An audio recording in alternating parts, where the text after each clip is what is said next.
Señor que estamos entrando en un tema un poco fuerte, que cada día se va haciendo más entendible, y ya el pueblo de Dios está capacitado porque hay hambre. Mientras no hay hambre, no hay deseos de comer, ¿verdad? Si no hay hambre, no puedes comer. Y si no comes, pues no te nutres. Es como podemos decir, es una secuencia. Un niño nace cuando tiene hambre. ¿Sabe que cuando el niño nace inmediatamente ya quiere ya que le dé su leche? Él no dice, espérate 3 horas o 3 días, no, enseguida viene con hambre. Y ya viene con la capacidad de succionar y de alimentarse, aunque no entienda. Y nosotros, aunque no entendamos, hay un hambre en nosotros, es un hambre espiritual. Aunque no podamos decir, bueno, yo no entiendo cómo es esto del hambre espiritual, pero sí hay una cosa cierta de que yo amo a mi Señor. Y yo quiero verdaderamente entender todos los misterios que el Señor tiene guardado, porque Él le llama no solamente misterios, sino le llama tesoros. Los misterios de Dios son tesoros. Y yo creo que todos nosotros queremos conocer esos tesoros, ¿verdad? Y no solamente conocerlos, sino ambientarnos en esos tesoros y poder recibirlos y ser parte de esta herencia. Dice que somos herederos de Él. Y si somos herederos de Él, pues yo quiero esa herencia.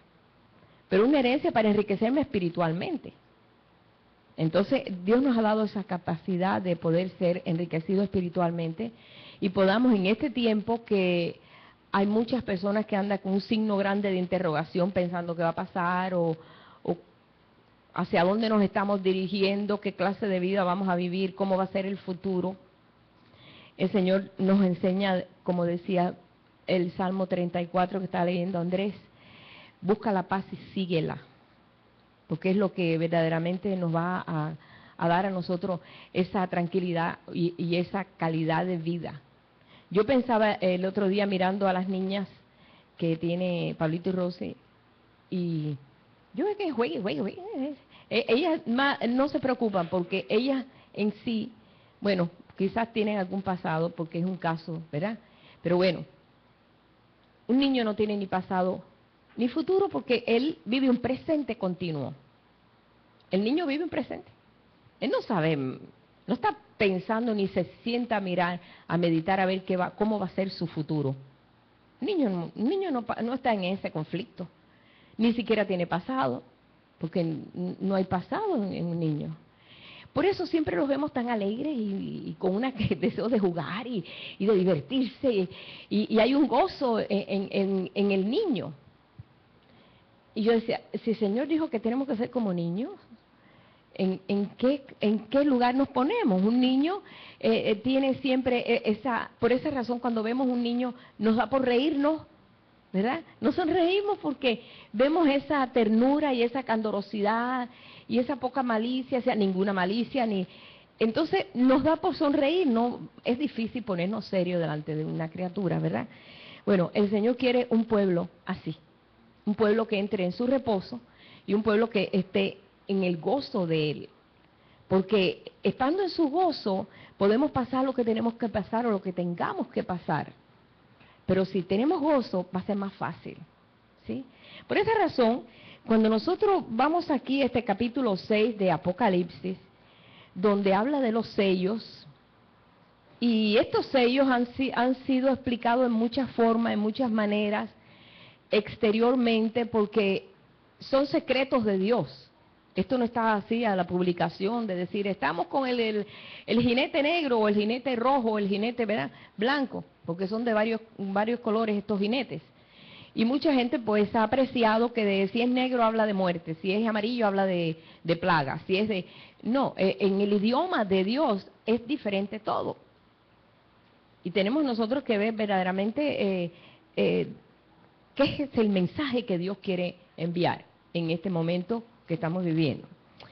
Aquí vamos a ver, cuando usted abra ahí, usted va a ver que los que anuncian los primeros sellos, los primeros 4 sellos, son los seres vivientes. Ellos son los que dan una exhortación, y estos 4 seres vivientes que tienen, es un carácter en el cual lo que vemos es un pueblo es un género que ha llegado a un estado de perfección. Ellos manifiestan 4 rostros, pero no es precisamente que son unos monstruos de 4 rostros, sino ellos pueden manifestar un rostro de becerro, que es el animal, es el toro pequeño, que todavía no ha sido castrado, no es humilde, pero es un pequeño, es un becerro.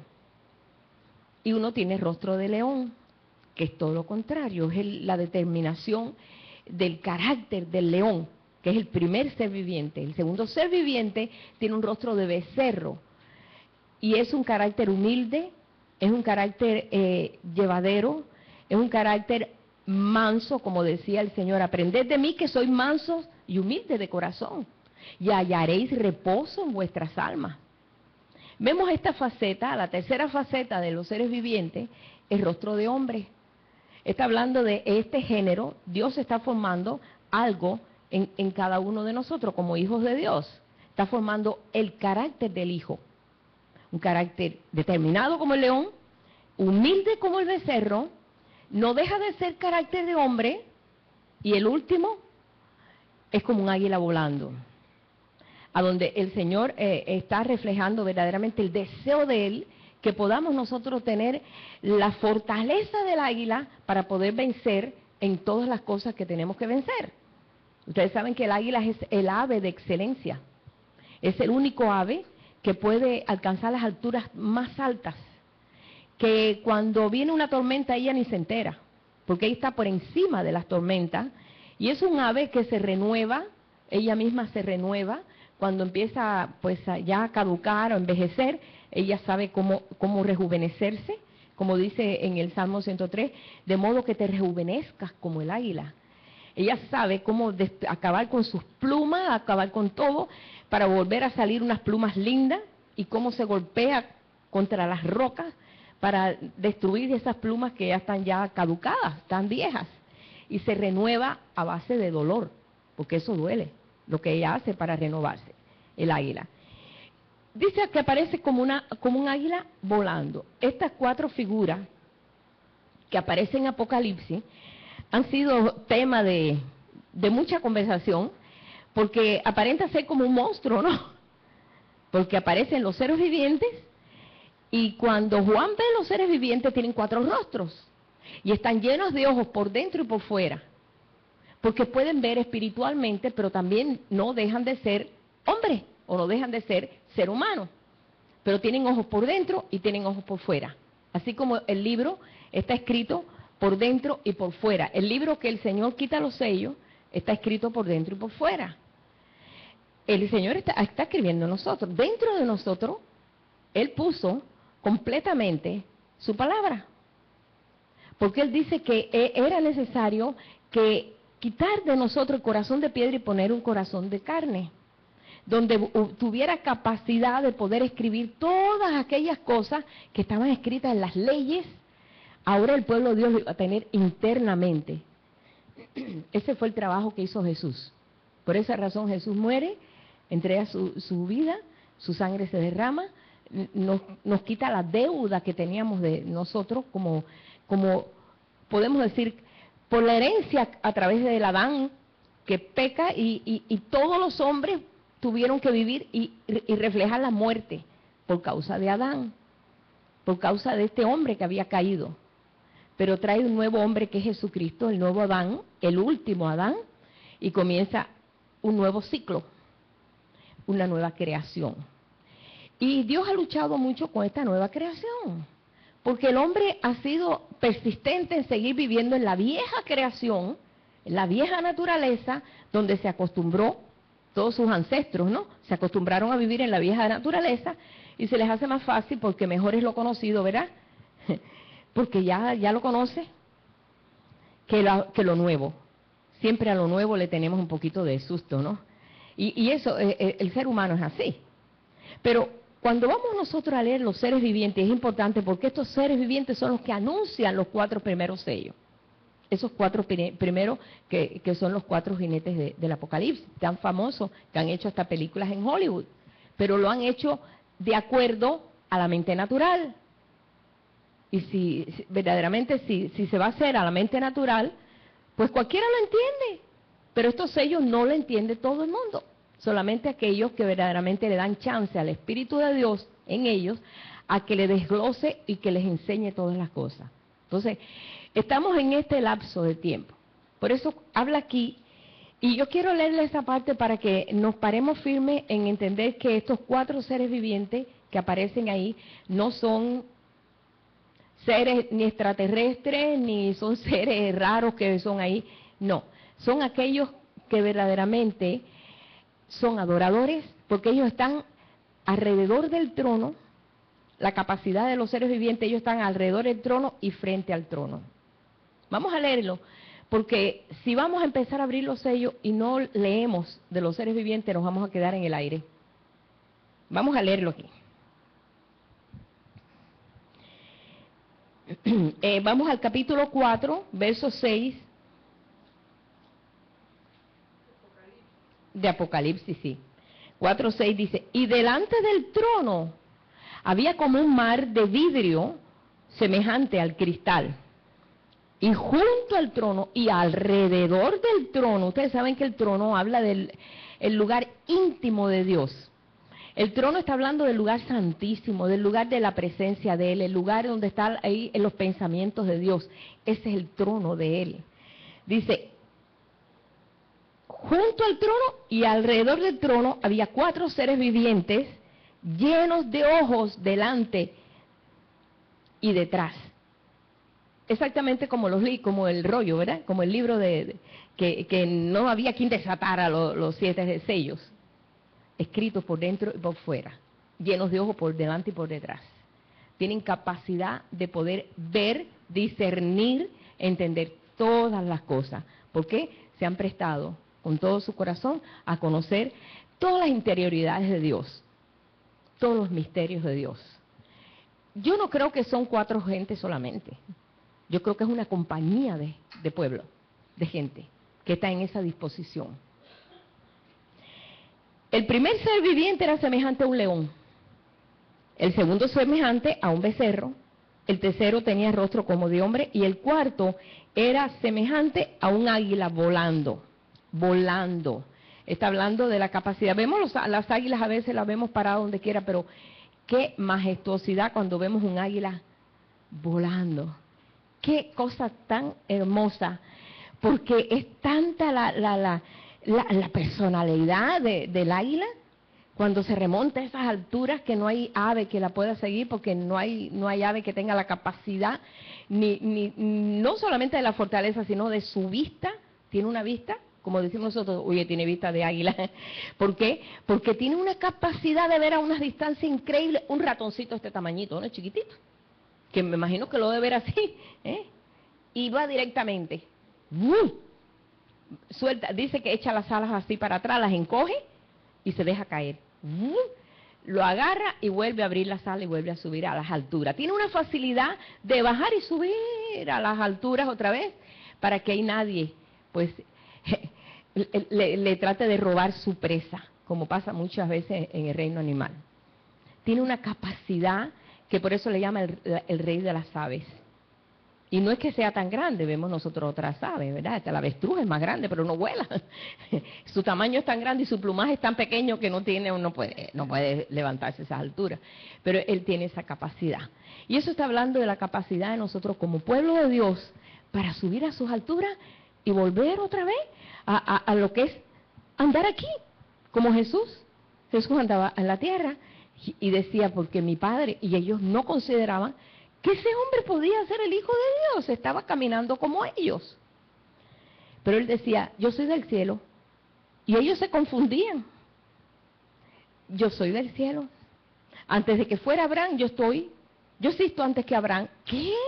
Y aquellos se confundían porque no podían entender que aquel hombrecito ahí delante de él, de ellos, podía tener esa capacidad de poder decir, yo existo antes que Abraham, cuando ya habían pasado muchísimos años, milenios, antes de que viniera Jesús, ya Abraham había pasado. Pero ellos no podían entender que en él había esa capacidad de vida, de poder ser el creador pero estar delante de ellos comiendo, durmiendo, cansándose, sentándose ahí en un pozo, hablando con aquel, sanando a aquel. No podían ellos apreciar que ese era Dios. Como no podemos nosotros decir, yo no puedo llegar al nivel de un ser viviente. Pero vamos a ver un poquito más aquí como dice. En Génesis 2:7 dice que Dios sopló en la nariz aliento de vida en Adán y fue Adán un ser viviente. Porque todos aquellos que tienen el soplo de Dios tienen la capacidad de ser viviente. Lo que Adán, pues claro, sabemos que la transgresión que hizo de obedecer lo que Dios no quería, lo descapacitó, quitó en él la capacidad. No perdió la conexión con Dios. Adán no perdió la conexión con Dios, pero ya no había esa capacidad de vida que él tenía, porque él le dijo, si tú comes de ese árbol, te mueres. Se acaba el proyecto en ti. Y en todos los que van a venir después de ti, dice, porque a través de Adán entró la muerte y la muerte ha sido en todos. Pero a través de Jesús entró la vida y la vida ha sido para todos. Pero a través de Adán. Si lees ahí, vas a leer que le dice así a Adán. Y fue Adán un ser viviente. Por ejemplo, nosotros podemos ver los animales, podemos ver, ellos no tienen ese soplo de Dios. Ellos son criaturas hechas con un espíritu inferior de vida, capacitados para ciertas cosas, programados por Dios para hacer los pajaritos nidos, los animales cuidan sus cachorritos, la capacidad que tiene un animal, Dios se lo ha dado porque son su creación. Pero al hombre lo hizo el ser viviente a través del soplo. Entonces, nosotros sabemos que si tenemos el soplo de Dios, tú eres un ser viviente. Pero puedes desarrollar esa capacidad de vida a través del Espíritu Santo. Porque ellos desarrollaron eso a través del Espíritu Santo. No por capacidad intelectual, no por lo mucho que leas, no por lo mucho que estudies o por lo mucho que hagas, sino a través del Espíritu Santo, el desarrollo que hace el Espíritu Santo y la atención que tú le des a ese Espíritu que está en ti. El amor, ¿no? La comunión y la unión. Nos garantiza el Señor que se desarrolla eso en todos, porque eso no es solamente para ciertas personas. Por eso, ahí también leemos en Génesis 9:16, donde el Señor vuelve a mencionar estos seres vivientes, porque Dios considera que el soplo de Dios no es cualquier cosa. El soplo de Dios es la vida de Dios en todos. Dice, y estará el arco en las nubes y lo veré y me acordaré del pacto perpetuo entre Dios y todo ser viviente, con toda carne que hay sobre la tierra. Por esta razón, cuando nosotros leemos aquí de estos seres vivientes, que está hablando de esa capacidad que Dios nos ha dado para poder desarrollar esto y poder anunciar esos sellos, no es son criaturas, muchos dicen, esos son unos ángeles, el Señor les llama querubines, porque le llaman un nombre. Ustedes saben que cuando fue el hombre peca, Dios había puesto al hombre para que atendiera el huerto. Dice, ahí vas a estar para que lo labres y para que lo cuides. Ese fue el trabajo que le dio a Adán, ¿no? Que mucha gente dice, ay no, yo quisiera ser como Adán, que no tenía que trabajar. Adán tenía que trabajar, él tenía que cuidar el huerto. Y tenía que atenderlo. Dice, cuando Adán peca, el Señor lo saca del huerto y pone querubines con una espada encendida para que nadie vaya al árbol de vida, para que no coman esa mala condición, algo que le puede perpetuar la vida en esa situación, en esa condición de pecado, de separación con Dios. Pone en el lugar del hombre, puso estos seres vivientes a cuidar eso. Pero ahora nosotros vamos al arca del pacto y vemos que sobre el arca del pacto hay dos querubines, ¿verdad? Que están adorando. Ustedes no han visto el dibujo, mira, no lo tengo ahí, pero el dibujo del arca del pacto, se ve el arca y arriba se ven como dos ángeles. Y los dos están cubriéndose el rostro y están cubriendo, y ellos están adorando mirando hacia adentro, hacia el arca, porque ellos son los cuidadores de lo que es la adoración a Dios. Por eso, cuando decimos, bueno, ¿cómo yo puedo crecer espiritualmente? Adora a Dios. Adórale. Piérdete en esa adoración. No hay otra forma. Cuando Juan se topa con una criatura que considera un ángel, y él le dice un ángel, pero tiene todas las características de Jesús. ¿Se parece a Jesús? Porque mira que Juan conocía a Jesús bien, porque Juan era el que estaba al lado de Jesús siempre, y ve ese ángel, y el ángel le empieza a mostrar ciertas cosas, y él se postra delante del ángel y le dice, no, yo soy uno como tú. Pero él lo que ve a Jesús. Y él dice, no, yo soy un consiervo tuyo, uno que ha alcanzado un nivel espiritual, porque recuerdan que el apóstol Juan veía cosas de ahora, cosas que todavía que están ocurriendo. Hace 2000 años se escribió ese libro. Y él le dice, no, adora a Dios, para que alcances el nivel mío. Adora a Dios. Entonces él lo levanta, le dice, levántate, yo soy uno como tú. Pero cuando él lo ve, se le parece a Jesús. 2 veces cae en el fallo, Juan.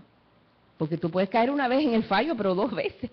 Después la segunda vez, otra vez vuelve el ángel a hablarle y vuelve él a postrarse, dice. Y cuando lo oí, me postré a los pies de él, creyendo que era el Señor. Y él dice, no, levántate, yo soy un consiervo tuyo, soy uno igual que tú. Adora a Dios. Da 2 veces la exhortación de que adore a Dios. Y los seres vivientes son los que están alrededor del trono y junto al trono. Y alrededor del trono y junto al trono. Son aquellos que tienen la capacidad, el deseo, el amor. Porque para adorar a Dios tú tienes que tener amor para Él. Tú no puedes adorar a Dios. Ay, hay que adorar a Dios, déjame hacerlo en media hora. Dios eso no lo acepta. Él acepta una expresión de amor. A veces cuando nos da una alegría porque oímos un testimonio, Señor, gracias, aleluya, mira qué bendición. Esa es cosa espontánea. Dios quiere esa espontaneidad en su pueblo, en sus hijos. Y esos son esos seres vivientes. Si tú tienes ese deseo en tu corazón de adorar a tu Dios, y tienes ese deseo de alcanzar estos niveles, de ser determinado como el león, exento de temor, porque el león no le tiene miedo a nada. Si tú puedes ser sumiso a la orden de Dios y puedes tener el deseo y la vista de alcanzar las alturas de Dios como el águila, tú eres un ser viviente. Tú eres un ser viviente con esa capacidad y vas a entender los sellos, porque el ser viviente es el que anuncia los sellos. Y sí, Dios quiere que conozcamos sus misterios, pero que podamos nosotros digerir estos misterios de Dios. Estos son los anuncios que dan estos seres vivientes. Ya hemos hablado de lo que son los seres vivientes, y cada uno anuncia un sello. Los 4 sellos primero. Cada uno anuncia un sello. Vamos a ver otra vez el capítulo 6 aquí de Apocalipsis.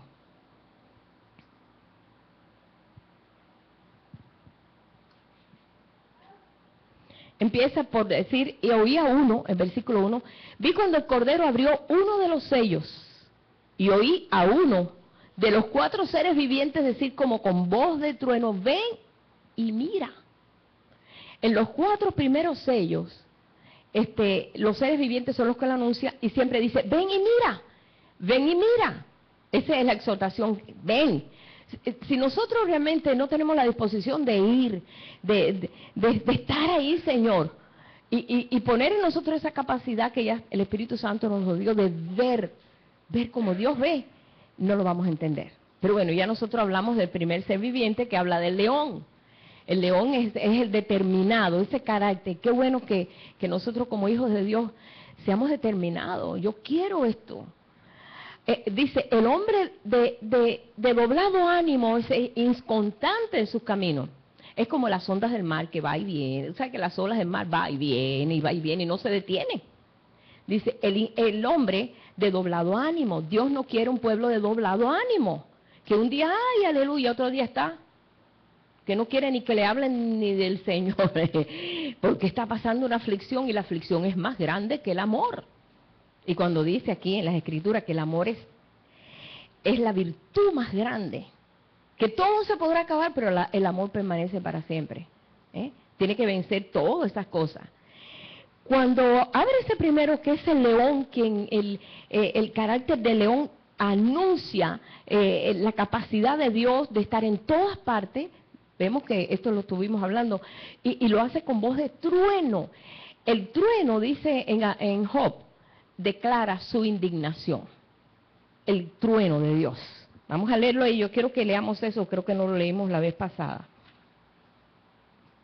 Job 36, 33. Porque este ser viviente habla con trueno. Ustedes saben que el león, el sonido de la voz del león se oye kilómetros de kilómetros, es increíble. El rugir del león es increíble. Dice que muchos animales son apercibidos de que hay un león cerca por los rugidos, porque es el animal, uno de los mayores depredadores que hay en la selva, o en donde haya leones. Ese león, más que la pantera, más que el leopardo, más que ninguno de esos gatos grandes, el león es peor. Y Dios le ha dado esa facultad para que todos aquellos pues se escondan, ¿no? Pues aquellos saben, cuando ellos rugir del león se petrifican. El león manda esa voz de trueno. El trueno declara su indignación. ¿Cómo les puedo decir? En esa fuerza de Dios. El león, el ser viviente que es el rostro de león, declara el primer sello. Dice, y la tempestad proclama su ira contra la iniquidad. Eso es un principio de Dios. No quiere decir que ahora cuando oigamos un trueno decimos, ay, Dios está enojado. No. Sino que representa, es un tipo. Y esto lo tenemos que tener así, porque recuerdan cuando apareció en el monte Sinaí, eran sonidos de truenos, de relámpagos, era un montón. Y eran los diferentes caracteres de Dios. Porque Dios manifiesta, y también un silbo apacible. Como le pasó a Elías cuando vio el silbo apacible, vio la presencia de Dios ahí.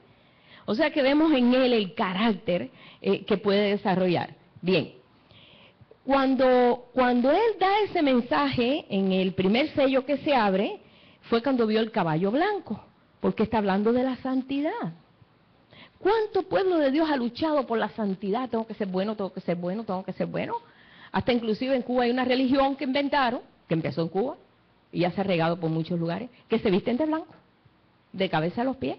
No sé cómo harán, que no hay jabón en Cuba, cómo lo lavarán, pero todo. Lo que son los líderes, todos. Les dicen los batiblancos, así les dicen, los batiblancos, y fueron muy perseguidos por el gobierno, porque se destacaban por toda la blancura, ¿no? Pero eso era algo externo, eso no capacita internamente una blancura exterior. Los santeros también se visten de blanco, ¿verdad? Nosotros sabíamos en Cuba, cuando la persona era santera, que se hacía el santo, y esa persona tenía que vestirse toda de blanco y no podía reunirse con gente, no podía darle la mano a la gente. Se los digo porque mi tía era santera y se hizo el santo y fue a mi boda y tuvo que pararse afuera para ver la boda porque no puede, cuando está en el proceso ese de esa santidad que ellos se hacen, no pueden ni siquiera darle la mano a nadie y no puede reunirse con nadie. Entonces ella estuvo afuera y ahí en la foto se ve un bulto blanco porque estaba muy grueso. Y esa es mi tía, que no pudo entrar porque se estaba en el proceso de hacerse santo. Pero eso no capacita la santidad interna. Por eso el caballo es blanco. Y muestra una santidad porque dice, y el que lo monta, y ese es el primer sello que tenemos que entender, porque si no, no vamos a entender más ninguno. El primero que vemos es el Cordero, dice aquí, y el que lo montaba tenía un arco, porque es el carácter de Dios de defensa siempre. Y le fue dado una corona, salió venciendo, y para vencer. Como les digo, el león siempre va a vencer. El león siempre gana, el león siempre vence, es un animal muy fiero, tiene una capacidad tremenda y es el que anuncia este sello, el carácter de él, venciendo y para vencer. Si nosotros sabemos que Dios está aquí en medio nuestro, porque no, Dios ya no está afuera, recuerden que hermanos que estamos viviendo, no la doctrina siempre de afuera que Jesús está allá sentado y está por allá, hay un trono por allá y allá más allá del sol, por allá, ¿sabe Dios dónde? Pegado a las estrellas, por allá está el trono. El trono está en tu corazón. El trono está en nuestro corazón. Es la capacidad que Dios ha puesto en nosotros a través de ese soplo que Dios sopló. ¿Recuerdan que a Jesús también, cuando ya se iba, le dijo, recibid el Espíritu Santo y sopló sobre los discípulos? Porque tenía que venir otra vez el tipo. Así como sopló Dios sobre Adán, y fue Adán un ser viviente. Y perdió esa cualidad cuando peca.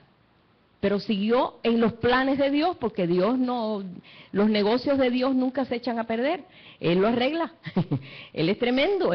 Yo le digo los negocios porque Jesús decía, en los negocios de mi Padre me conviene estar. Y en los negocios de Dios no hay pérdida. Él nunca va a perder. ¿Por qué? Porque en Él está la capacidad de vida. Él es nuestro creador. Ese primer sello, nosotros tenemos que tener la seguridad de que Él siempre va a vencer. Pero si nosotros titubeamos siempre, ay, ¿será de Dios? ¿No será de Dios? Y puede ser, y a lo mejor no podemos andar en ese carácter. Es de Dios, es de Dios. Él salió venciendo para vencer, porque tiene un arco en la mano. Y si Dios dice, sed santo, porque yo soy santo, pues somos santos. Voy a ser santo porque Él lo dice que somos santos. Ajá. Ese es el mensaje de santidad que el Señor está trayendo sobre su pueblo y lo ha traído a través de miles de años. Se lo dijo a Abraham, después de estar Abraham 25 años esperando al hijo, cuando Dios le dijo, mira Abraham, ya has pasado muchas experiencias, ahora sed santo y ve delante de mí. Y de ahí en adelante fue cuando se abrió completamente las compuertas esas y vino el hijo, después de caminar con Dios tantos años. ¿Por qué? Porque le creyó a Dios. Aquí el asunto es creerle a Él. Mientras no le creamos a Él y creamos nuestras propias ideas o nuestros propios pensamientos, vamos a estar nosotros en dos aguas, oyendo pues el pensamiento mío y el pensamiento de Dios, a ver cuál es mejor. Bueno, el de Dios hay que tener fe, el mío es más seguro. Y fluctuamos en dos aguas, fluctuamos. Y Dios no quiere que seamos doblados ánimo. Ese es el primer sello. Si digerimos eso, de que el Señor tiene todo, que tiene control, y de que Él está dispuesto a vencer en el mensaje que Él trae, porque ese es el mensaje que trae desde la antigüedad, que somos su pueblo, y somos nosotros hoy esos seres vivientes con la manifestación de esos 4 rostros, 4 características, que pudimos compartirlo, bueno, poquito. Ahorita vuelvo otra vez por los que han venido después, cuál es la característica en ese nuevo hombre. Pero entonces dice, cuando abrió el segundo sello, oí al segundo ser viviente, que es el becerro. Aquí aparece el segundo ser viviente, ahí aparece que es el becerro. El 6, allá lo puso, ¿no? Apocalipsis 6, 6:3.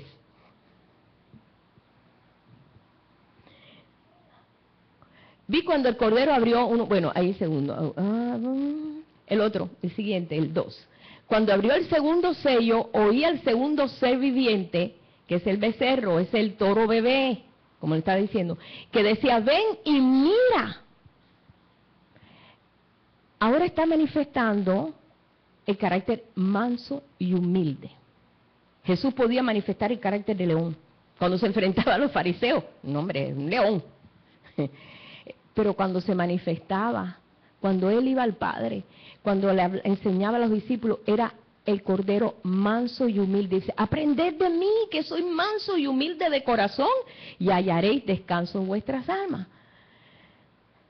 Todavía no hemos llegado a este caballo, estamos en el caballo diferente, ahora estamos en el 3. Y salió otro caballo, dice, Bermejo, que es un caballo tipo rojizo, que habla de la tierra. Ustedes saben que Edom quiere decir rojo, y así se le llamó a Esaú. Esaú representa la tierra. Esaú era el hermano de Jacob. Ustedes recuerdan esos 2 hermanos que tuvo Isaac. Uno era el espiritual, que era Isaac. No, perdón, Jacob. Y Esaú era el cazador, que siempre estaba ahí, pero Jacob siempre estaba en la tienda.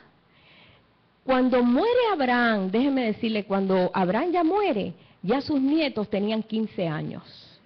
Yo me supongo, y eso no está escrito, pero yo me lo supongo, ¿no?, que Jacob escuchó mucho de Abraham, su abuelo, porque los nietos oyen de los abuelos.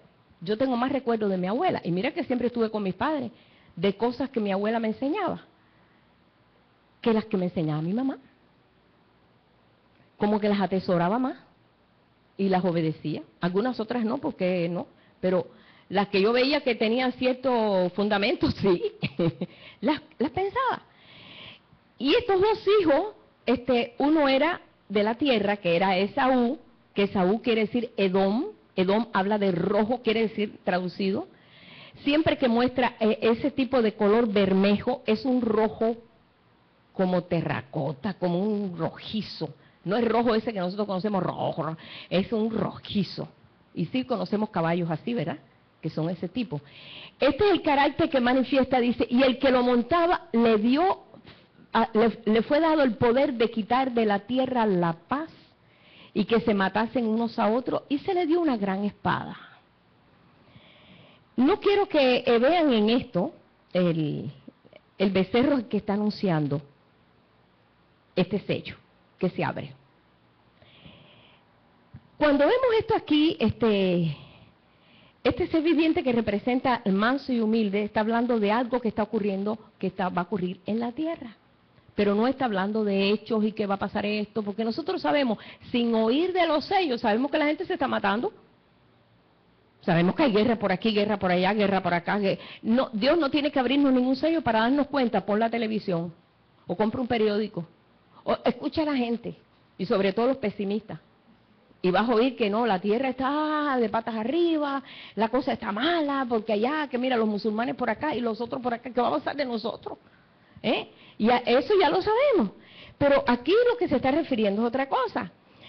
La verdadera guerra la tenemos cuando la vieja naturaleza lucha contra esta nueva. Y Jesús lo dijo. Yo no vine a traer paz. ¿Recuerdan ustedes que hay un versículo que Jesús lo dice? Que mucha gente dice, bueno, eso está refiriendo, ¿sabe Dios a esto? No. Ahí lo vemos nosotros en Mateo 10:34. Jesús dijo, no penséis que he venido a traer paz a la tierra. No he venido a traer paz sino espada. No está hablando lo que estamos viviendo nosotros. Mira, han habido guerras en la tierra por muchos años, hermano.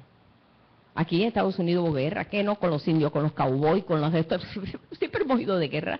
Sí, la primera guerra, la segunda guerra, la de Vietnam, la de Corea, eso de Estados Unidos, sin contar de todo lo que es Jerusalén mismo, 29 veces tuvo guerra, tuvo pleito. Jerusalén solamente. El pleito a través de los años, a través de muchos años, a través de que Jerusalén es Jerusalén. Ha sido saqueada, eso siempre ha habido. En todos los tiempos ha habido eso. Nada de estas cosas. Por eso dice el Señor, oiréis de guerra y rumores de guerra, pero no os alarméis. Ahí dice el Señor. Oiréis de guerra y rumores de guerra, pero no es el fin, no os alarméis. Es necesario que estas cosas ocurran. No lo veamos como que, ya, esto es el fin. Dice, no, porque los griegos están buscando siempre señales. Nosotros no somos de los griegos. No estamos buscando eso. El Señor dice que Él vino a traer, Él es el príncipe de paz. Tenemos que entender esto. Jesús, Él dijo, el príncipe de paz soy yo. Encontramos muchos versículos en la palabra donde Él dice, mi paz os dejo, la paz os doy, pero no como el mundo se la da. No se turbe vuestro corazón ni tenga miedo, porque cuando nosotros estamos manifestando el miedo, ya no tenemos paz, porque estamos atemorizados. Ahí no hay paz ya. Mas, sin embargo, dice, no penséis que he venido a traer paz a la tierra, no he venido a traer paz, sino espada. Recuerden ustedes que cuando Jesús fue tomado preso, mira, no tengo aquí el versículo, pero bueno, ahí está. El Señor dijo, bueno, ahora que tenga capa, véndala y consiga una espada. ¿Recuerdan ese versículo o no? No lo tengo aquí ahorita porque ahora me vino a la mente, pues sí, ¿no? Y estaban los discípulos diciendo, sí, Señor, aquí tenemos espada, pero ellos no sabían a qué se estaba refiriendo. El asunto no era de pelear. Y Pedro dijo, la espada es para que lo defendamos cuando entonces sea capturado, sabe Dios qué, ¿no? ¿Y qué pasó con la espada de Pedro? Cuando vienen y toman a Jesús, Pedro agarra a aquel y le corta la oreja. Dijo, no, Jesús dijo. Y Jesús le dijo, no es eso. Y le repone la oreja. No es así. Así no, es necesario que esto ocurra. Porque él no había entendido el mensaje. Él pensó que la cosa hay que defenderse, ¿no? Hay que matar a toda esta gente para que suelten a nuestro maestro. Jesús le dijo, no es así. Y le repone la oreja y se deja capturar por aquel ejército. O sea que yo me imagino que los discípulos a veces estaban en tremenda confusión. Pero el Señor le dijo, si tú no entiendes ahora, lo vas a comprender después. Tampoco entendían eso. ¿Por qué querrá decir él eso? Muchas cosas, Señor, hemos estado leyendo y decimos, ¿cómo será esto? Que viene anunciando en ese versículo de capítulo 6 de Apocalipsis, con este caballo bermejo, y al que lo montaba le fue dado poder de quitar la tierra, la paz. Nosotros estamos experimentando esta lucha en nosotros mismos. Nosotros sabemos que el Señor vino a traer espada, y no al pensamiento nuestro. La espada para nosotros es guerra, no, sino es la actitud de defensa que Dios ha puesto en nosotros para vencer esa naturaleza. El trabajo de Dios es que la naturaleza de Él en nosotros se desarrolle, porque Él nos ha dado todos los ingredientes para que eso sea. Pero nosotros todavía queremos andar en la naturaleza de acá afuera, la de Adán, cuando ya terminó completamente esa naturaleza. Por eso cuando vemos esto, en esta guerra que estamos experimentando, Jesús la venció por su carácter manso y humilde. Es contraproducente, tú dices, pero ¿cómo? Si es cuando yo tengo que ser más enérgico, más peleonero, más esto, más... No. Si tú vas ahí en Mateo 11, 29, vemos que Jesús vencía por el carácter manso y humilde. Aprended de mí, le dice a los discípulos, que soy manso y humilde de corazón, y hallaréis descanso para vuestras almas. Como que es algo contrario a lo que nosotros entendemos. El hombre viejo piensa que hallar descanso en nuestra alma es pelearlo, a la manera de nosotros. Pero Jesús lo peleaba diferente. La mansedumbre en él. Él jamás mostró un tipo de paz que no sea en él. Por eso dijo, mi paz os dejo. La paz os doy, pero no se las doy como el mundo la da. No se turbe vuestro corazón ni tenga miedo. Cuando nosotros podemos vencer ese temor, ese miedo, podemos vencer esto, es cuando verdaderamente Dios está reinando ya en nuestro corazón. De decir, Señor, paz. Como la tsunamita, ¿verdad? El hijo muerto, ella decía, shalom, paz. Porque sabía que de alguna forma el profeta lo iba a resucitar. Tenía la certeza de que Dios le había mandado a ese hijo iba a vivir.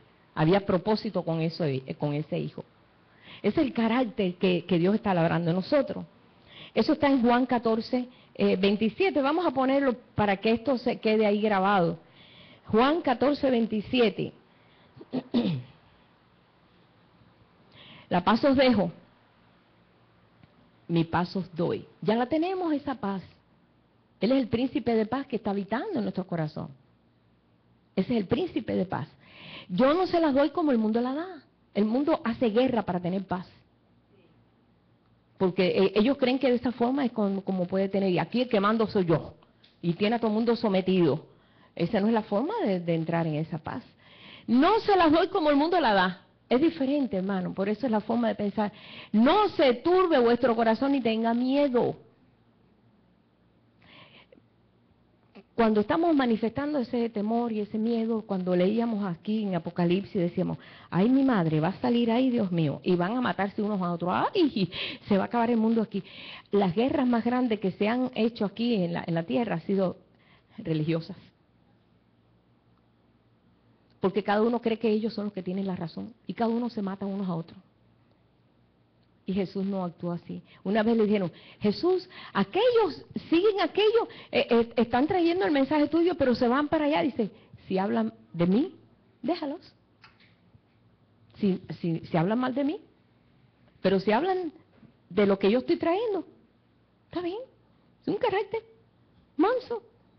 O sea que, porque ese pleito, hermano, ¿cuál fue la guerra que hubo acá en Bosnia? El esposo de mi sobrina, ese quedó sin familia, porque había una guerra entre los católicos y los protestantes. Y le mataron la mamá, el papá, él solo pudo escapar con su hermanito de 3 años. Y se lo trajo aquí en los hombros y el papá le dijo, tú te vas a salir por ahí y vas a estar en casa de un tío en Europa y ahí, hasta que llegues a Estados Unidos y ahí, pues, porque yo no sé cuál va a ser el futuro nuestro. Una guerra religiosa, donde se mataron unos a otros. A él no le quedó ni una foto de sus padres para enseñárselo a su hermanito de 3 años. Y qué triste, ¿verdad? Una guerra religiosa, porque tenemos que ser nosotros los que seamos aquí, los que seamos los que dirigimos en esta nación, los católicos, y acá los protestantes. Era una guerra. Y como eso han habido mucho. Cuando la Inquisición eran islámicos contra los cristianos. Y ahora también es religiosa. Ahora estamos viendo la fuerza de los islámicos, ¿verdad? Contra los cristianos. Y es una guerra. Las guerras religiosas han sido muy fuertes. Y todo esto que hemos visto, y les dio, sí, potestad les dio autoridad de matarse unos a otros, están luchando por algo que ellos creen que es, pero no es eso, es Él. Y están matando a espada. Contra los judíos. ¿Cuántos judíos no mataron, verdad? Cuando aquella vez, 7 millones, 6 millones, 7. 6 millones de judíos. La persecución religiosa, en Cuba hubo persecución religiosa también, y me recuerdo, los primeros cristianos se tenían que ir de noche a bautizarse al mar, porque los perseguían. ¿Quién los perseguían? No el gobierno, los religiosos. Así que todas estas cosas, Dios lo sabe, el Señor lo sabe y lo ha permitido. ¿Qué persecución más grande tuvo Jesús con los fariseos? Donde quiera que estaba Jesús, ahí iban los fariseos. A ir en contra de Él, en contra del mismo Dios. Y ni les pasaba por la mente que era el mismo Dios. Porque ellos estaban ciegos con una ley que ni siquiera ni la cumplían, pero lo convertían en algo político. Y mira que fueron los que, entre ellos y los romanos, porque los judíos no podían matar a Jesús, en la ley no podían matar a un hombre, pero sí podían dar la orden. Y ellos se pusieron de acuerdo y los romanos crucificaron a Jesús con el permiso de los judíos. O sea que vemos que esto ha sido, y el Señor sabía que eso iba a pasar. Cuando Jesús muere y resucita, Él sabía todas las guerras que iba a haber de los mismos creyentes con los creyentes. Esas luchas que estamos viendo hoy en este día todavía, denominación contra denominación, como decía el hermano Fran López, dice, mira, va a haber una guerra en los cielos cuando llegue un pentecostal con un presbiteriano, con un metodista, va a haber una guerra tremenda. Tiene que haber un cambio de corazón. Tiene que haber un cambio de corazón para que eso no continúe. Pero este anuncio el Señor lo hizo. O sea que sabemos, cuando el Señor dijo, mira, no lloren hijas de Sión, cuando lo vieron todo destrozado, que ya venía con la cruz, y aquellas mujeres empezaron a llorar a ver a Jesús. Dice, no llores por mí, llorad por vosotros y vuestras hijas, porque si en el árbol verde hicieron esto, en el seco, ¿qué no harán? Y el seco somos nosotros, ¿no? Si en mí, que soy el árbol verde, me lo hicieron, en vosotros, ¿qué no lo harán? Así que orad por vosotros mismos. El Señor sabía todo lo que iba a venir a través de todo eso. Tan pronto que Jesús resucita y pasa y la iglesia comienza a tomar forma, viene la persecución. No viene la persecución solamente políticamente, porque los romanos toleraban muchas cosas de los judíos. Hasta vemos que fue hecho el templo, 70 años estuvieron haciéndolo. Hicieron una tremenda construcción, un tremendo templo allí. Ellos permitían muchas cosas, ellos respetaban a esa gente. Pero ¿qué pasó después? Después vemos que fue destruido completamente Jerusalén. Todo fue destruido a través de todos estos años.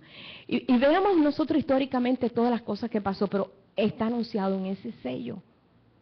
Todas estas cosas. Hermano, este libro se escribió hace casi 2000 años, Apocalipsis. Y todavía muchos están diciendo, ¿qué será? ¿Y por qué dirá esto? ¿Y por qué dirá aquello? ¿Y por qué dirá?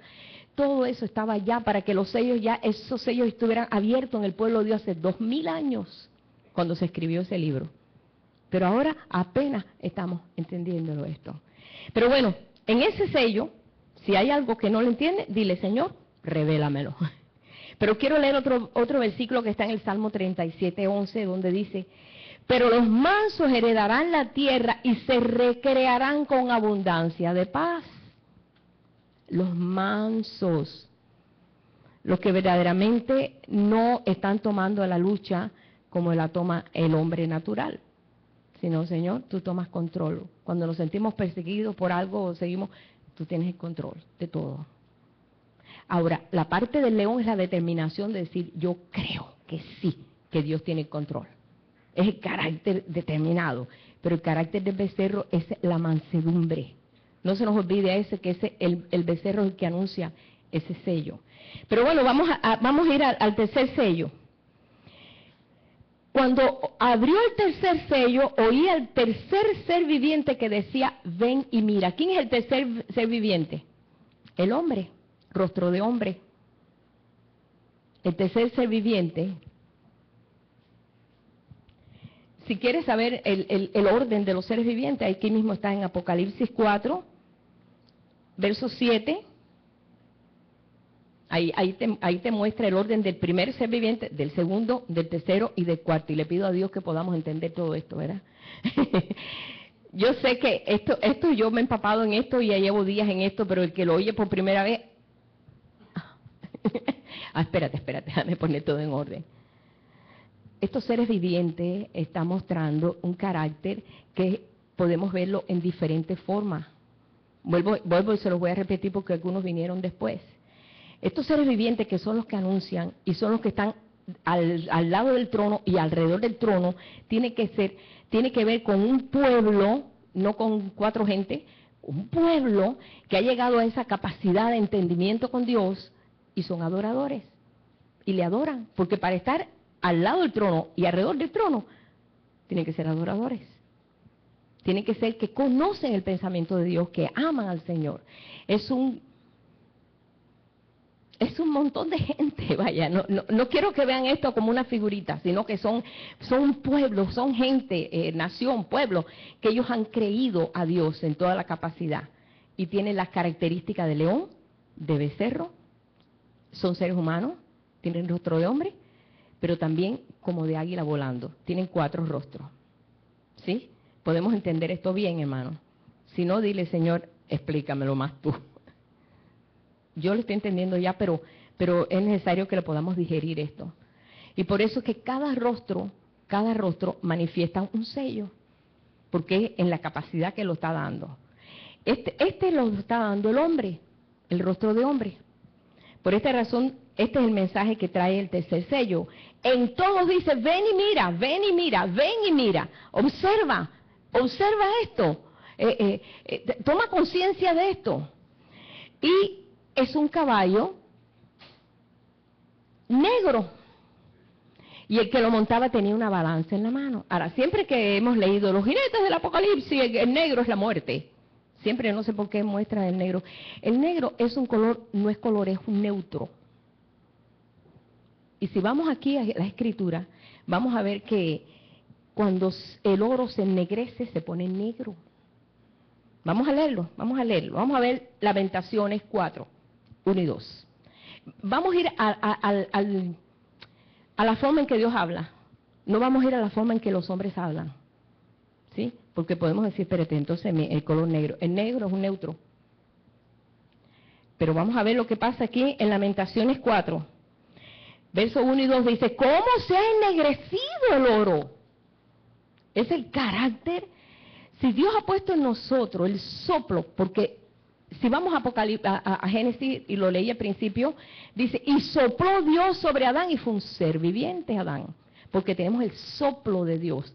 Todos tenemos el soplo de Dios.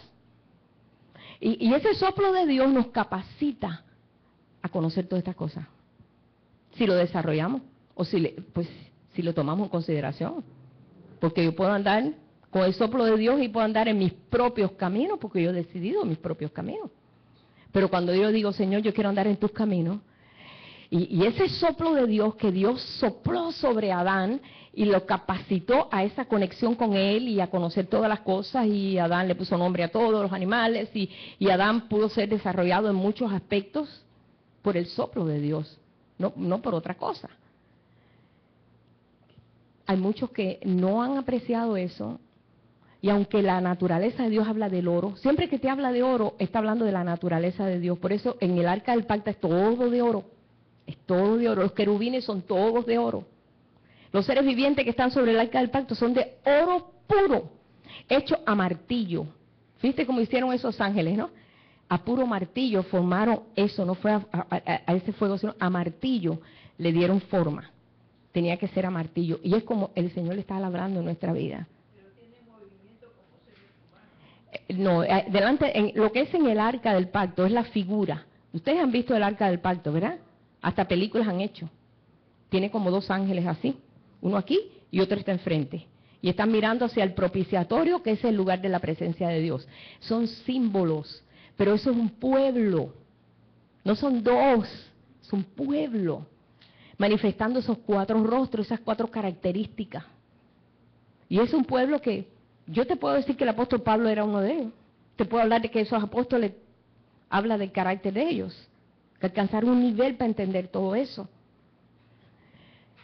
Dice, como se ha ennegrecido el oro, como el buen oro ha perdido su brillo. Por eso el caballo es negro. Está trayendo una balanza. Dios pesa los corazones. ¿Saben que Dios pesa los corazones? Trae una balanza, y la balanza trae aquí dos tipos de material, ¿no? Comible, que es la cebada y es el trigo.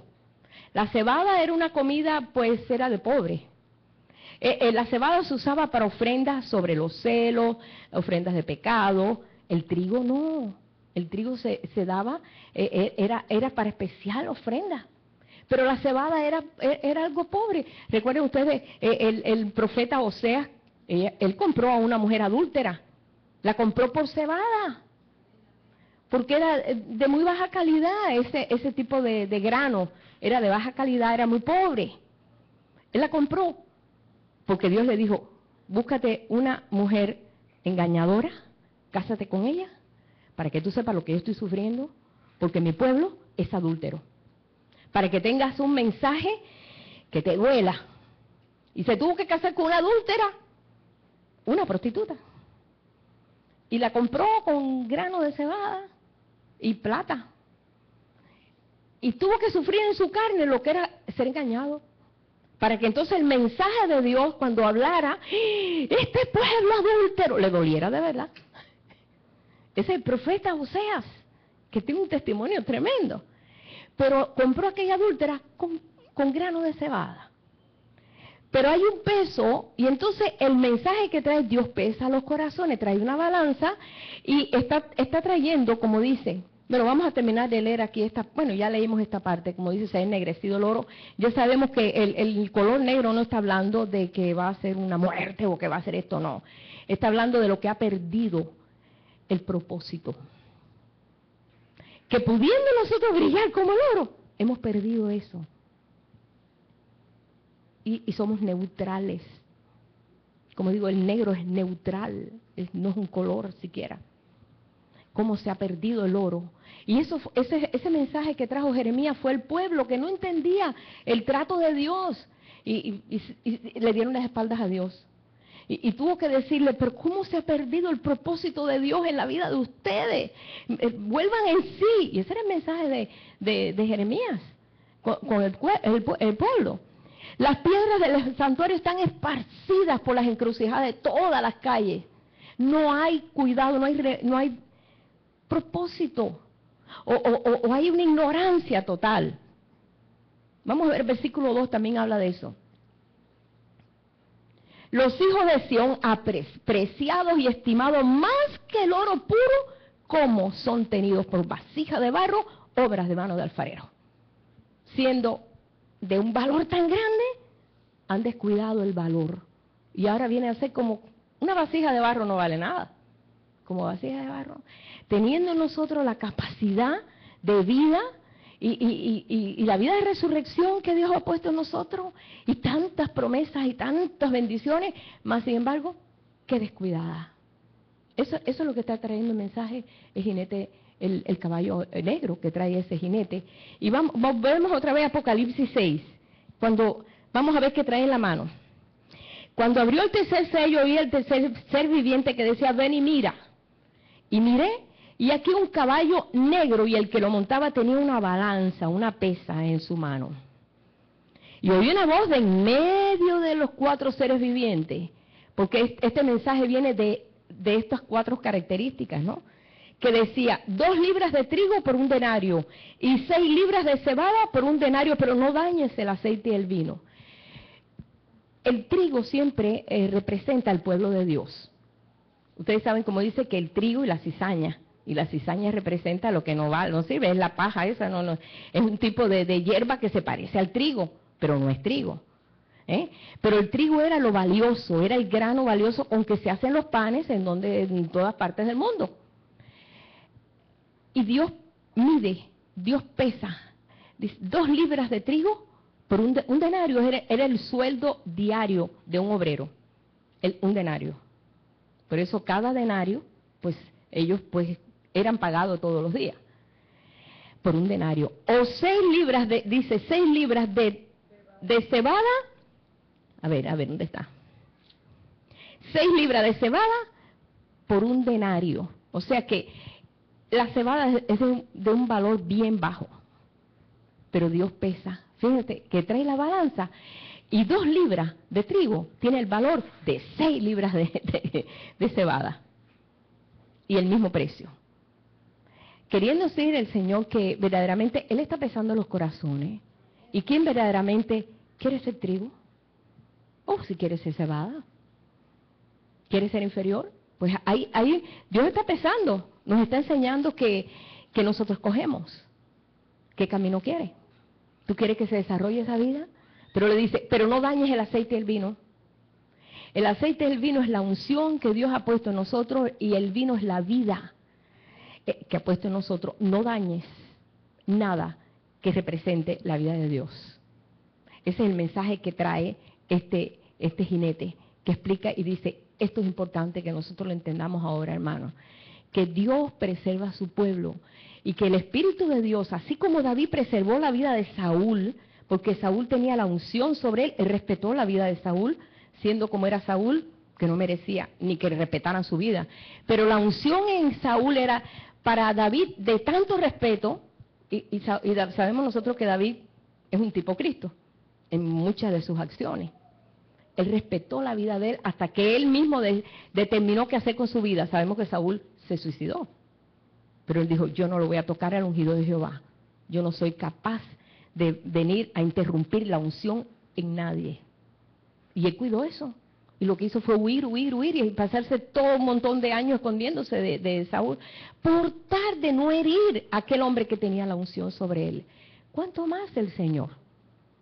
¿Cuánto más en este tiempo que estamos nosotros cultivando, diciendo, Señor, para mí lo importante, están diciendo que va a pasar esto, se está desarrollando esta nación con escondidamente un tipo de base medio musulmán por ahí? No temas, Dios preserva su vino y Dios preserva su aceite. Dios pesa los corazones, pero respeta esa unción en nosotros. Por eso es tan cuidado que el Señor dice, cuida la unción que he puesto en ti. La unción es el Espíritu Santo en nosotros. Y eso es lo que tenemos que cuidar, porque el Señor está revelándose a través de su Espíritu y mostrándonos todos estos misterios que han estado sellados por más de 2000 años, hermanos. Hace 2000 años, el pueblo de Dios entendió este mensaje, ¿sabe? ¿Por qué les digo eso? Porque dice, esto se escribió, Apocalipsis se escribió para consolación del pueblo de Dios. ¿Cómo Dios va a mandar una palabra de consolación y que no entiendas? ¿Cómo Dios va a mandar un mensaje, una carta que la mandó allí, que la preparó en la isla de Patmos, ahí con Juan, ahí en todo esto, y le mandó a escribir y todo, para que llevara todo esto, el mensaje a la iglesia, y que la iglesia se quede así? ¿Y qué dice? No entendemos nada. No. Dios mandó a su Espíritu para que nosotros a través de su Espíritu cultivemos el pensamiento de Dios y podamos nosotros entender estas cosas. Y lo que no entiendes ahora lo entenderás después. Pero tú vas a perseguir y tú vas a buscar esto. Tú vas a decir, Señor, revélame todo esto. Acomódame todo esto. Yo necesito entender esto. ¿Sabes por qué les digo eso, hermano? Porque todas estas figuras de estos jinetes ha sido usado mucho para explicar a la gente que se va a acabar el mundo, que va esto, que va a pasar esto.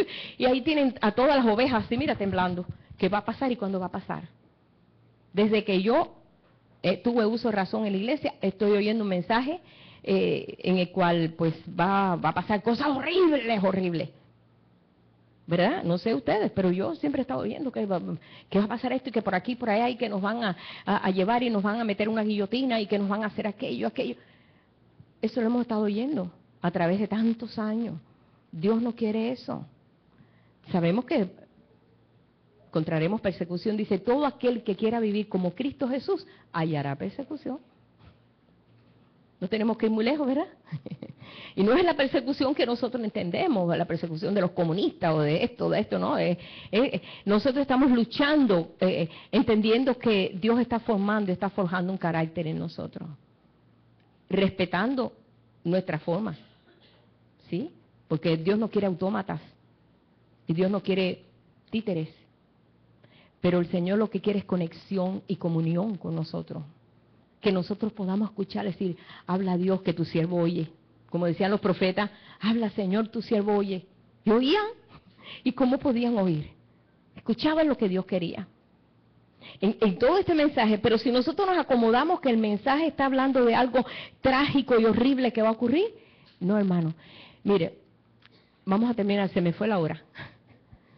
Pero bueno, en Ezequiel, cuando iban a venir a destruir completamente todo lo que es Jerusalén y se iban a llevar presos o cautivos o esclavos al pueblo, Dios mandó una palabra y dice, mandé un mensajero que ponga un sello en la frente de aquellos que gimen y claman por Jerusalén.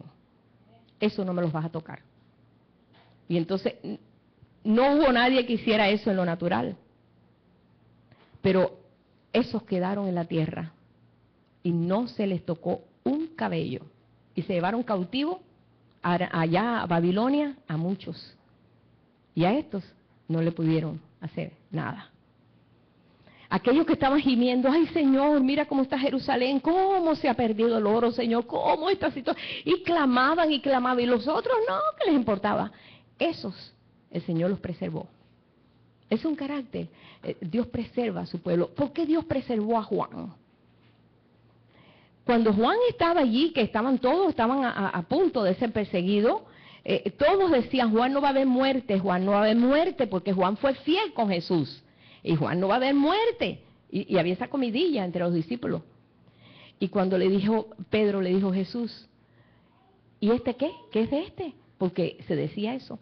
Él dijo, si yo quiero que él quede, ¿a ti qué? Tú sigue el camino. Esto es cuestión mía y él. Y Dios preservó a Juan para escribir el libro de Apocalipsis. Y ya Juan tenía más de 80 años. Habían pasado años ya de la iglesia, había persecución. Él había sido deportado a la isla de Patmos, desterrado, ese fue el castigo, a una isla desierta. Y esa isla desierta se convirtió en una bendición. Porque ahí fue donde Dios se le manifestó y Dios permitió esa persecución. ¿Por qué? Para que Juan estuviera ese día en esa isla desierta y ahí recibiera todo el mensaje que escribió en Apocalipsis, en esa soledad de esa isla. Todas las cosas Dios las tiene preparadas de antemano. Dice, Él prepara las obras de antemano. Las cosas no nos toman de sorpresa, quizás sí, porque no estamos apercibidos. Pero para Dios nada le va a tomar de sorpresa. El Señor tiene todo preparado. Cuando Él escribió todo esto y mostró todas estas cosas, que después vamos a seguir viendo todos los sellos, vamos a ver que el Señor tenía todo calculado. Así que al Señor no se le ha sorprendido en nada. No podemos decir, ay Señor, mira, date cuenta, mira qué situación. No, Él la sabe. Él la conoce toda. Ustedes no ven cuando Jesús dijo, voy a ir ahora, pues vamos a tener la última cena, ahora ustedes van aquí, va a haber un cuarto preparado acá. El Señor tenía todo listo. Y fueron allí, pidieron una habitación, un aposento alto, ya lo tenían listo, con todo. Porque el Señor prepara la obras antemano. Cuando Él fue a entrar a Jerusalén, pues tenía que ser en un asno. Porque los reyes montan en asnos, no montaban en caballo. No era la costumbre, eran asnos. Él dijo, mira, ve allí la persona tiene un asno, y es más, es un asno que tiene un pollino al lado, y desátalo y tráemelo.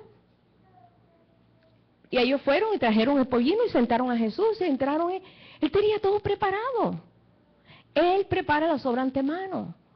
El Señor lo que quiere en esta hora es que nosotros podamos entrar en quieta y tiempo de reposo. Que podamos ver que su obra, Él está sentado completando todo. Dice, Él está sentado hasta que ponga a todos los enemigos por estrado a sus pies. Y Él está en esa acción. Pero nosotros somos los instrumentos de Él, ese es el asunto. Que nosotros somos sus instrumentos, somos sus hijos. Y Dios tiene planes con sus hijos. Dios es un buen papá. ¿Qué papá no tiene planes para sus hijos? ¿Verdad? Él es un buen papá. Él es un padre eterno. Nunca ha dejado de ser padre. Él sigue siendo padre aunque nosotros tengamos 400 años. ¿Por qué? Porque es el carácter de Él. Y Él tiene preparado obra para cada uno. Y Él nos prepara para que nosotros no estemos en esta ansiosa inquietud diciendo, ¿qué va a ser? Mi futuro negro, como lo veo negro. No mires tu futuro negro. Mira tu presente continuo. Tú estás viviendo un presente, dice el Señor, el día de mañana tendrá su propio afán. Vive este día hoy. Y dice, Señor, gracias porque hoy me ha permitido vivir. Y me ha permitido entender algo más. Tómate la tarea de decir, hoy yo quiero aprender algo más de Él. Quiero conocer más de Él. Y esa actitud tuya, hermano, va a abrir unas compuertas en ti para entender más. Y eso te va a traer, hermano, un gozo. Porque cuando conocemos al Señor en toda la capacidad que quiere ser conocido, te da un gozo tremendo. Dice, oh, este pueblo mío, un pueblo que refleja el gozo del Dios nuestro. Este es el pueblo que Dios está esperando. Un pueblo que sabe que Dios va a pesar los corazones. ¿Qué lo está pesando? ¿Sabe los corazones de nosotros qué calibre tiene? ¿Sabes la calidad de vida que ha puesto en nosotros y lo que espera de nosotros? ¿Cuántos de nosotros hemos tenido hijos y pensamos, yo quisiera que mi hijo fuera pues una prolongación mía? Una forma de pensar igual parecido a mí. Ese es el deseo de todos los padres. Yo quiero que tenga los principios que yo le he puesto, que entienda lo que yo entiendo y que vaya más allá todavía. Ese es el proyecto que tenemos nosotros como padres. ¿Cuánto el proyecto que tiene el Señor por nosotros? Vamos a comenzar a verlo desde ese punto de vista. Déjate desarrollar en esa área. Cada uno de nosotros estamos siendo desarrollados en muchas áreas. Quizás alguno en el becerro, quizás alguno en el león. O quizás los que están ya planeando de, oh, Señor, si yo soy como las águilas, que me estoy renovando día a día, estoy llegando a las alturas. Yo quiero ser como esa águila, que es el cuarto sello, es el águila. Pero eso ya lo dejamos para el domingo que viene porque es muy tarde. Pero bueno, yo solamente le pido al Señor, hermano, lo que no entiendas, pregúntale al Señor. Señor, revélamelo, acláramelo más. Y que yo también pueda ser más clara, más específica en lo que el Señor me ha estado dando, poderlo proyectar con más claridad. Yo le pido eso al Señor también. Vamos a ponernos en pie.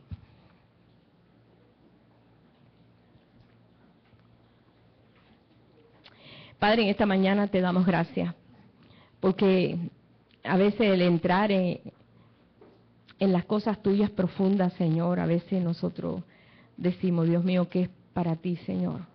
Es que nosotros, con tantas limitaciones que a veces nos vemos, podamos entender las maravillas de tu ley, las maravillas, Señor, de tus principios, las maravillas de tu vida para nosotros.